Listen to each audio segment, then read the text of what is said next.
Honda Click, 125, 150. Medyo nababagalan ka na sa arangkada. Nakukuparan ka na ba? Ano yung pwede mong gawin sa motor mo na hindi gumagastos ng malaki? Stock pa rin yung CVT parts mo, stock pa rin yung pulley mo mga sir. Pero ramdam mo agad na may nagbago sa takbo mga sir. Okay, what I recommend, ito lang, nasa maliit na box lang. Okay, itong mga sir, yung tinatawag natin na bola.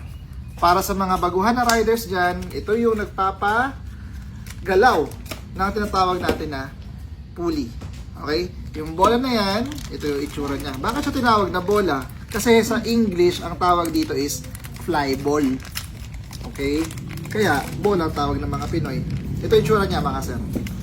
Ngayon, Sir Mel, paano naman makakatulong yung bola?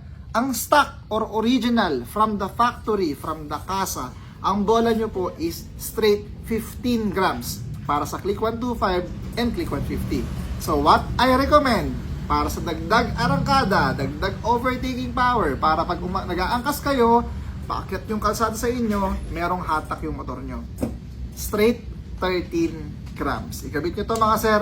6 na pirasong 13 grams nasa yellow basket yan mga sir. Dagdag power, tapos matutuwa ka kasi parang yung motor mo brand new ulit. Yes sir.